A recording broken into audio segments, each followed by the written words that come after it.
বেঁচে যে আছি এটাই আশ্চর্য ব্যাপার। সকালে দাঁত মাজার জন্য টুথপেস্ট নিলাম, এর মধ্যে নাকি ক্যান্সারের উপাদান। নাস্তায় একটু পরোটা খেলাম, সেটাও আবার ভেজাল তেলে ভাজা। সুন্দর দেখে একটা কলা খেলাম, তাও আবার কার্বাইড দিয়ে পাকানো। চাঙা হওয়ার জন্য এক মগ কফি নিলাম, সেটাই নাকি কফির গুঁড়ো কম, তেঁতুল বীজের গুঁড়ো বেশি। কাঁচা বাজারে গেলাম টাটকা শাক সবজি কেনার জন্য। কিনবো কি, সব তো হাইব্রিড সার দিয়ে ফলানো। মশলা আর হলুদ গুঁড়ো নিলাম, ওতে আবার লেড আর ক্রোমাইড কেমিক্যাল মেশানো। সয়াবিন তেল দিয়ে রান্না করব, সেই তেলের অর্ধেকই নাকি পাম অয়েল মেশানো। মাছ মুরগি খাবো, কিন্তু সেগুলোকে ভেজাল পোল্ট্রি ফিড খাইয়ে বড় করা হয়। গরমের দিনে একটু তরমুজ খেতে মন চাইল, সেটা নাকি পটাশিয়াম পারম্যাঙ্গানেট দিয়ে লাল করা। বাচ্চাকে আমলিচু খাওয়াবেন, ওগুলোও তো আবার ফরমালিন দেয়া।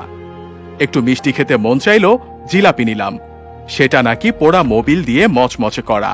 ইফতারে গলা ভেজাতে শরবত খাবো, তাতে মেশানো হয়েছে ক্ষতিকর রং আর কেমিক্যাল। খেজুর কিনলাম, চড়া দাম নিয়ে ধরিয়ে দিল ৩ নম্বরই খেজুর। ইফতারে মজা করে মুড়ি মাখানো খাবো, সেই মুড়ি ইউরিয়া দিয়ে ফোলানো। সরিষার তেল দিয়ে মাখিয়ে খাবো ভেবেছিলাম, সেই তেলেও তো ভেজাল। সুন্দর দেখে বড় বড় পেঁয়াজু কিনেছিলাম, খেয়ে মনে হলো বড়া খাচ্ছি। আলুর চপে আলুর নামগন্ধ নেই, বেগুনিতে বেগুন খুঁজে পেলাম না। সবজি চপ মুখে দিয়ে মনে হলো খড়কুটো চিবাচ্ছি।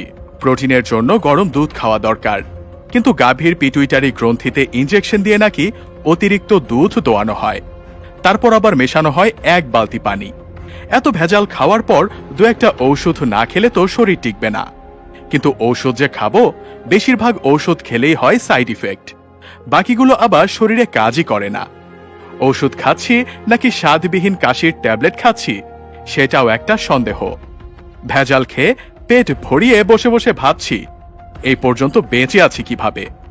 চিনি আর লবণ দেখতে কিন্তু ঝরঝরে সুন্দর, অথচ সুন্দর দেখাতে গিয়ে এই দুটো আর খাদ্য নেই, হয়ে গেছে ক্ষতিকর রাসায়নিক পদার্থ। 3 বেলা নিয়ম করে খাচ্ছি কেবল বিষ। হাতের জীবাণু দূর করার জন্য হ্যান্ড স্যানিটাইজার মাখবো, সেটাও নাকি নকল। পানি দিয়ে হাত ধোবো, সেই পানির সাথে আসে দানা দানা ময়লা।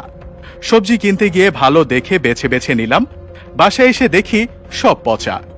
চিন্তায় পড়ে গেলাম, এ কেমন জাদু? ব্যবসায়ীরা কি মানুষ নাকি এলিয়েন? এখন মানুষের ইমানেও দেখি ভেজাল। আগাগোড়া মানুষের মধ্যেই ভেজাল, দুর্নীতির মধ্যে দুর্নীতি, তার মধ্যে আবার দুর্নীতি। ভেজাল আর দুর্নীতি মিলেমিশে জগা খিচুড়ি হয়ে গেছে, তার মধ্যে পড়ে গেছি আমরা। নিজের মনেই প্রশ্ন করলাম, আমরা কি আদৌ বেঁচে আছি নাকি ভূত হয়ে ঘুরে বেড়াচ্ছি? বেশি ভাবতে হলো না, কারণ উত্তরটা পেলাম সাথে সাথেই। যে পরিমাণ ফরমালিন খাই, তাতে শুধু ফলমূল নয়, সাথে আমরা মানুষেরাও সংরক্ষিত হয়ে গেছি, নইলে তো কবেই পচে যেতাম।